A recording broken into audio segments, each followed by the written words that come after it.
Hello again, everyone. I'm Bill Rowland, and welcome to another edition of Pat's Chat, our Final Four Rewind edition, 15th year anniversary as we continue to look back on that amazing run from 2005-2006. And today it's my pleasure to be joined by three members of the media that were there when all of this run happened. They're going to give us their perspective and their memories of it. First off, we have Lindsay Czarniak, who is now an NFL reporter for Fox. She was with News Channel 4 at the time covering Mason. Mike Wise, former Washington Post columnist at the time in 2005-2006, now has his Pure Hoops media, and he's doing his podcast for basketball and a variety of other things, a great writer. And David Aldridge of The Athletic, who has been on TNT, TBS, covering the NBA, college basketball, the whole nine. So, guys, we appreciate it. You're taking your time out today. And, David, I'm going to start with you. Kind of the big overview of this run in 2005-2006. You know, a lot of people have said it changed everything for teams that followed, like Wichita State, Butler, VCU, that it kind of proved that it could be done. Is it that moment? Is it the Roger Bannister 4-minute mile for mid-majors? I mean, is that saying too much of it? Well, I think yes, and I think it's even more, Bill, than them getting to the Final Four was them getting in the tournament. Now, I know that people at Mason understood that they had an high RPI that year and everything. But for people that weren't paying that much attention, you know, going into the tournament, to see Mason get in when they didn't win the CAA tournament that year, I think was a surprise to a lot of people. And they were like, well, how does Mason get in? You know, they didn't win their conference tournament. They're a mid-major, who have they beaten? And then you start saying, well, they beat Wichita State during the regular season and on and on. But it was them getting into the tournament. I think that was a surprise. But then when you beat Michigan State and you beat North Carolina and you beat UConn to get to the Final Four, you kind of prove your point. So they certainly paved the way for the mid-majors that followed, to be sure. Mike, you had written a column actually in February before the Selection Sunday that said Mason belonged to be in. They belonged in this tournament. Was that just trying to pander to the local audience, or was that something that you kind of believe that, you know what, in the landscape of 05-06, they did deserve to be in? Well, Bill, no, I did my RPIs. I did my, I was totally pandering to the local audience. I mean, I think I'd been out to one or two games, and I don't even know if I wrote something, but I remember meeting Jim Larranaga and thinking, this guy's a nice guy. You know, it'd be cool if he got in the tournament. It was sort of like doing something for, you know, your nephew or something that you just wanted to help him out. And so, you know, in hindsight, I wish I could say I was prescient. Bottom line is, I'm sure there was this guy in Long Island writing the same thing about Hofstra. You know? Lindsay, you grew up, you're a Northern Virginia native. You grew up around the area. So you kind of understand where the surprise of how well Mason played that week and the notoriety they got, because they were always an afterthought behind the Georgetowns, the Marylands, Virginia Tech, even down into, you know, probably more North Carolina fans in this area than there were George Mason fans at the time. What was it like following this team and seeing a university that was in your backyard just kind of all of a sudden explode upon the national scene? It still gives me goosebumps when I think about it, because it was very surreal for me, because just like you said, growing up there, but also I had just moved back, you know, at the time. It wasn't long after I had come back to Washington to work. And to give you, you know, my take on what that was like, it was this experience that like you could touch because everything was familiar, right? And so all these little stories that went into the magic that was Mason making it all the way to the Final Four, it was like in my backyard, right? It was like the Outback Steakhouse story. And so growing up there, you know, Mason was a great school, right? It was always one that it was like, hey, if you keep your grades up, you can go to Mason, just like all the other schools you mentioned. But Mason was also kind of, you know, among my peers, we didn't look there because we were going to go away to a school, right? So to watch that happen was like, it was crazy, and it was wild, and it was so unexpected, because you're kind of like, oh yeah, Mason, it's a great school, but they're not known for sports, blah, blah, blah, you know, that kind of thing. So I just remember being in it And the whole thing, every step the team took, it was like, well, that's not going to happen. No, that'll never happen. And then to see it play out, it was just this magic that for me was even more personal, because all these places that were part of the story came to life, in a unique way. And it was the neighborhoods that were involved, and some of the players that, had history there. Now I'm not making any sense because you've got me down this rabbit hole of just thinking about all of it. But yeah, it was really, really special. Well, that's the kind of way we all feel 15 years later. You go back and you start talking about these stories and talking to the guys and the way they experienced it. And David, I'm going to go back to you on this. No player from that team made the NBA, yet they defeated, I want to say 10 or 11 guys that ended up going on and playing in the NBA and having pretty good careers. When you look back at the teams that they beat and the way that they were able to do it, no gimmicks, just playing hard-nosed defense, it's pretty impressive what Coach Larrañaga was able to do with 5 guys from the DMV area, basically. Well, yeah, it was beating the pedigrees first, right? I mean, you say they're playing Michigan State in the first round. You go, okay, well, their season's over. It was a nice season, and they beat Michigan State. Now, Michigan State did not. They had Maurice Ager, if I remember correctly, and a couple of good players, but not NBA level players. Well, they had Shannon Brown. Yeah, okay, Shannon Brown wanted to play. Paul Davis was their big man. Yep. Yeah, but that wasn't like one of the great Michigan State teams, but it's still a very good team. Any team coached by Izzo is a good team. Then they play Carolina, which has Tyler Hansbrough, who did play in the NBA, and several guys on that team. And then UConn with Rudy Gay and Hilton Armstrong and people that played in the NBA for a long time. So sure, it was really impressive. And the most impressive thing was that they were not in any way overmatched. And that speaks to the confidence level, the talent, the teamwork that they had, the coaching that they got from Larrañaga and the staff there. I mean, in none of those games did I feel like, wow, Masons, they don't belong on the floor with this team. They clearly were the equal of all of those teams going through the tournament, and frankly, blew out Wichita State in the Sweet 16 game. And so, even the UConn game, UConn went ahead, and I know Carolina went ahead, and then they went to zone and all that, but you still never felt like they're outmatched, they're outclassed. You just felt like they're not playing well, which is a huge difference, because when you get to that point where you get into Elite Eight and Sweet 16 games, it's almost always talent wins, right? I mean, usually the more talented team wins, and that was not the case at all. They were just as good as those teams. Can I add something for a second? Not to jump in, but to dovetail off what you're saying, David.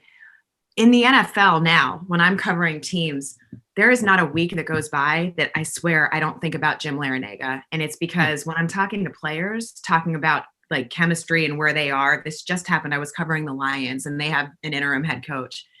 And one of the players was saying the thing that separates our coach and the reason that we won and we have this energy is because he keeps things exciting. And this player was talking about how their coach comes in daily and has a different theme.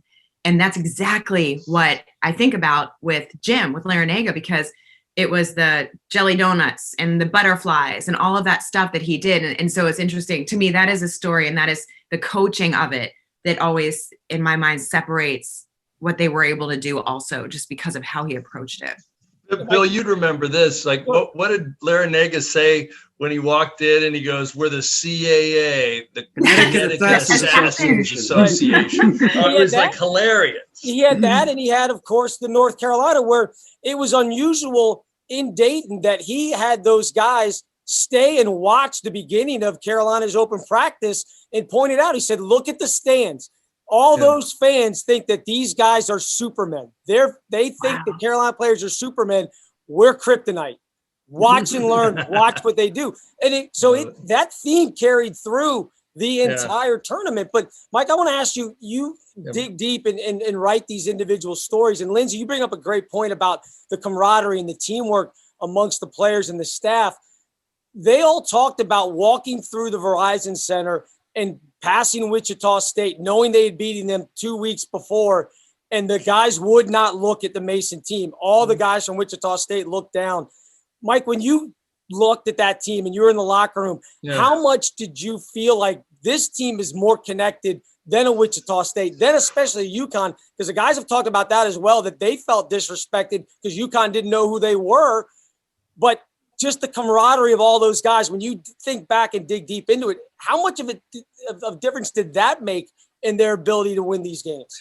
Yeah, it's hard on some levels because we're not in those other locker rooms, and all you ever hear, is, God, these guys love each other. I've never heard a team like 2-25 that says these guys love each other. But when they're 25 and these guys, and so it's like we met. I feel in some ways that I've learned, and maybe David too, is that like you find ways to like the guys that win, and some of the guys that lose, they become knuckleheads. They're the same guy, but bottom line is, the thing with it larger than that is, I mean, all of us have worked at ESPN, me for a much shorter time, but and everybody has worked at big national places and papers and whatnot, but yet when you cover Mason, like I felt anyway, that you got that sense that you were covering high school sports again, and like your team was winning, and so your Q rating as a media person was growing or something. And it was like, wow, we got the cool team, we got the cool little guy team, the little team that could. And there was a real provincial thing, because I remember going to cover the Final Four at VCU Butler, and I was like, this is Cinderella versus Cinderella. This is, and everybody was making such a big deal about Butler. And I go, wait a minute. I got real provincial. I'm like, no, Mason was the first mid-major since probably, I don't know, David, Indiana State with Larry Bird in 1979 that went to the Final Four. And so I was really, it just made me feel like I was covering local sports again, and I was loving it. It was like such a breath of fresh air. It wasn't big time, but it was big time. They made it big time. And secondly, I'll say that this came 2 years, if people remember, after the U.S. had lost in the Olympics in Athens, and sort of the whole questions about amateur basketball in the United States and how we identify kids, and how these kids, we identify them too soon, and we decide who's great at 12. And here these amazing kids are not recruited. And it was sort of like this idea of, wait a minute, they all played in the same camps. They're not afraid of any of these guys. And I remember writing this, like, Rudy Gay was going to be a first round draft pick that year. He was going out of Connecticut early. But in that overtime, in that game, he's like an 18-year-old kid looking for his mom. When Fowler and Campbell and Jai Lewis, all these guys are like, they're 22 or they're 21, or what? Fowler was only 19, but a lot of these guys were older. Lamar Butler, they were older kids, and they were just like we're like the old dudes at the YMCA. We know where everybody's going to be, where we're going to line up, and it was just so cool. Like, it's cliche, but it's like that sublime choreography of teamwork. Like, they got it, man. Those guys, that Mason team got it like few other teams I'd ever seen. David, it's interesting to hear Wise talk about that, about the UConn game, because the players have talked about how they heard UConn guys, Marcus Williams and Rudy Gay, arguing amongst themselves, while the Mason guys were just looking at each other like, man, you're in a dogfight. Why are you yelling at each other? And Larinaga talks about it and says they ran the same play for the last 15 minutes of that ball game with the exact same players, no substitutions. Shocked at a guy like Jim Calhoun, or even going back to Roy Williams and Mark Turgeon and Tom Izzo, that none of these guys made any kind of adjustment. They let Mason run their stuff and never took them out of their comfort zone. Well, it comes back to the nature of a tournament, right? I mean, in the tournament, you can make some adjustments, but for the most part, you don't have a lot of time to prepare. You may have watched some tape, and somebody has the advanced scout, but for the most part, you do what you do, right? And that's what most teams do in the tournament, because you just don't have time to prepare, extensive scouting reports on your opposition. So it doesn't shock me that those teams, and they have, again, the experience of having been in the tournament dozens of times, they usually stick with what they do. And that UConn team was not especially connected, to be sure. I mean, Rudy did have a foot out the door. I think that's fair to say. And that was not one of the closer teams, but still, you think we're UConn, we're going to show up. And what happens in a tournament, this, Bill, as a game goes on and it's clear that it's not going to be a blowout, you want to get it to a second half game. And then you want to get it to a 12-minute game. And then you want to get it to a 5-minute game. And once it gets to a 5-minute game, it's a game. It's just 10 guys playing. There's no pedigree. There's no banners. It's 5 guys playing 5 guys, and we'll see who wins. And that's what Mason did. They ground that game down to a 5-minute game, and they were a better team in those 5 minutes in overtime, and that's why they won. I mean, that's what you have to do. And they did a remarkably good job of doing that and not getting overwhelmed. And I think it did help them, and I think they've said this, it certainly helped them that crowd was completely pro-Mason and on their side. And, you know, it was a home game for them essentially. So when they weren't playing well, there wasn't that kind of existential dread because the crowd was still in the game, the band was still playing, and there was a sense that we're still in this thing. Lindsay, let's talk about that. I mean, obviously kind of a home game because it's down at the Verizon Center and 20,000 people, probably 18,000 of them rooting for Mason. What do you remember about that game and that crowd just being able to kind of will them to come back in the second half? Because Mason was down 9 at halftime in that game. Yeah. I remember just what David said. I mean, the energy, the vibe, the whole, you know, it was so loud. And I remember when they won that game, the image that sticks in my mind is I see it like a slow motion Disney movie, because I remember wherever I was in like one of the front rows at that point in the game, like in the media section, wherever it was, I remember seeing Tom Rinaldi from ESPN, who, you know, is one of their masterful storytellers, stand up. Literally, he took his paper he had, and what I remember is he went, "This is unscriptable." And I don't know if that actually happened like that, but that's how it plays in my mind. And I remember looking at him and being like, that's another level. Like if you're captivating, I mean, we knew that it was captivating a national audience, that their story at that point had warmed the hearts, or, you know, all that stuff.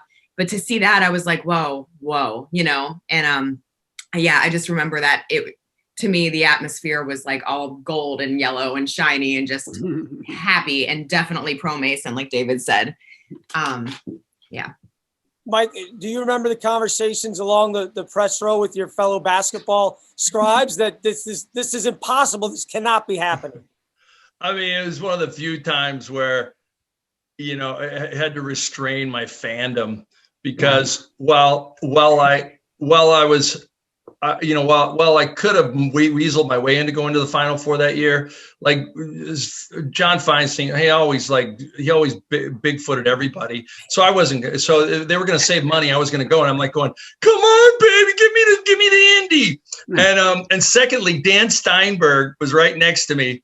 You know, the 2 bald white dudes sitting at press row, we're literally singing "Don't Stop Believing" with the band, and we're trying not to make our other, you know, the people around us we're trying to make it show that we're not singing. We're like, "Don't stop believing." And like, we were just so, when that kid, it was a Brown. Denham Brown.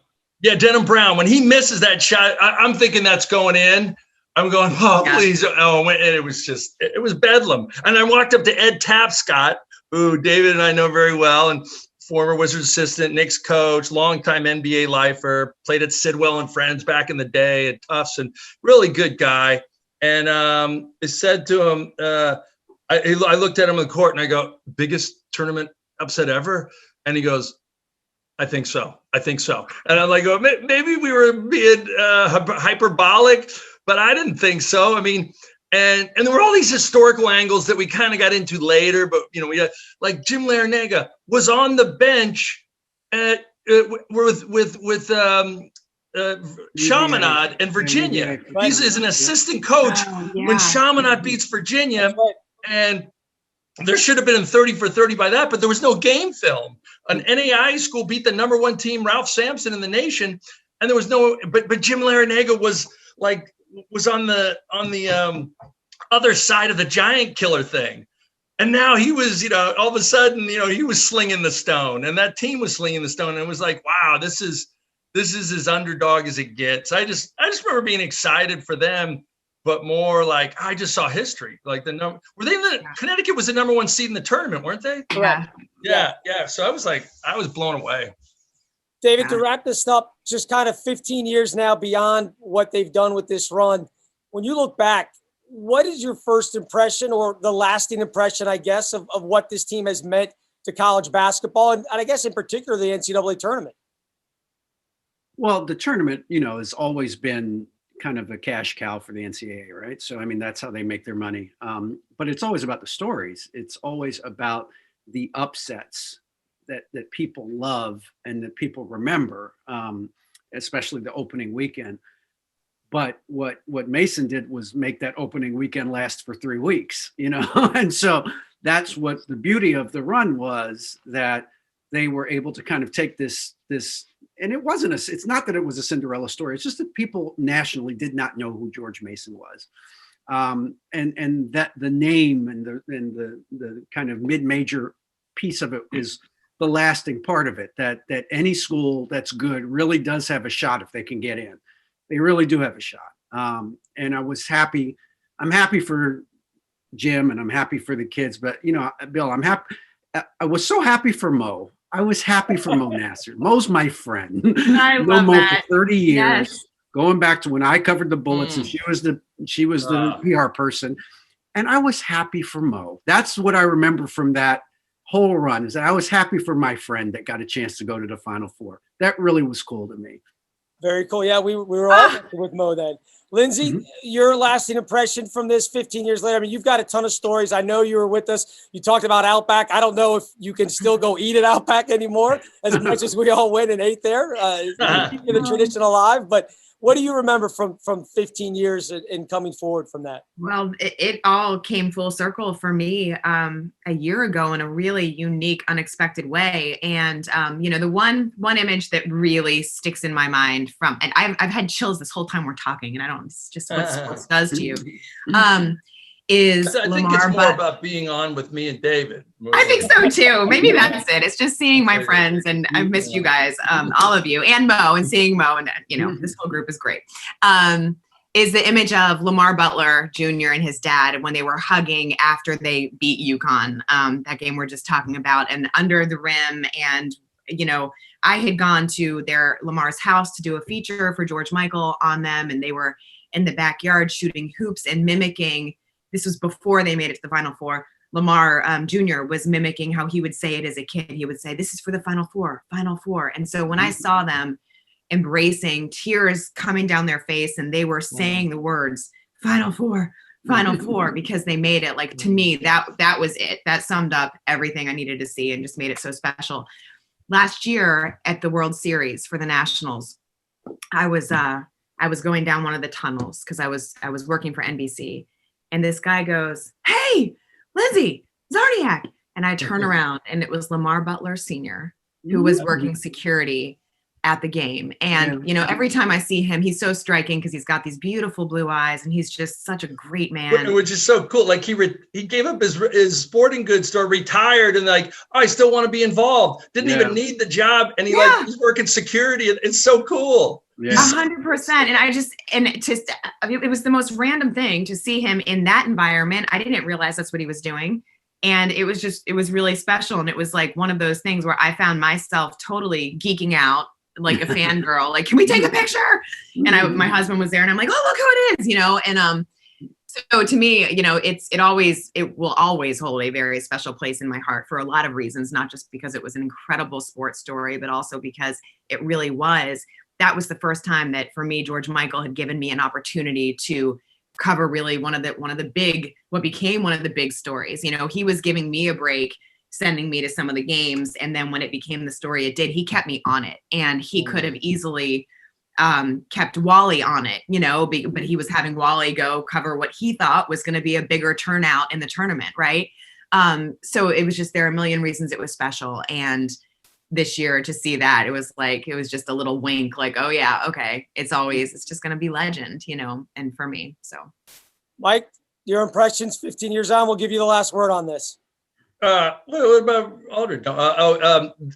For me, there were two things. One of them's completely selfish, but me and Dave Feldman at the time, a good friend of all of ours, we had decided it was April Fool's Day on one of the practice days at the Hoosier Dome or wherever they were playing the Final Four. And as we were about ready to go into the Mason locker room, we had noticed that Brett Haber had lost his press pass. It was on the floor.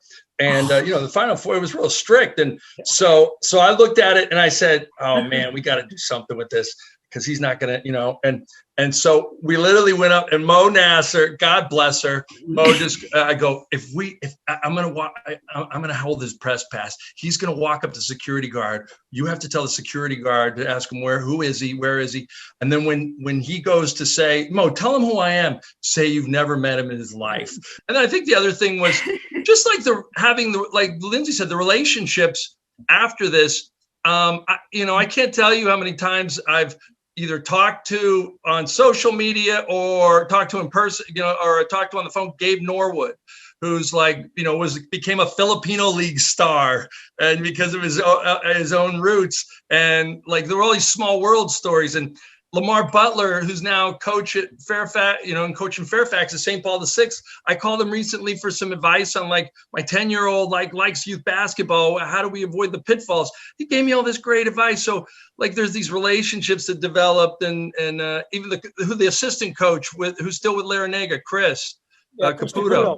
Chris Caputo. Yeah, I'll talk to him every now and then. He's in the know and he's a good guy. And so I don't know. I just I feel like, as all these things, when a team goes that far and does those magical things, you feel part of it in a weird way. And while you maintain your objectivity, it's the relationships you end up building years later, and you go, damn, we were a part of that. I wasn't shooting baskets, but we were covering it. Well, guys, thank you again for your time, David, Lindsay, Mike. We really appreciate you joining us to look back at 15 years ago. The 05-06 run to the Final Four. This has been great. Your insights, your stories, we appreciate all of it. And again, thank you for your time.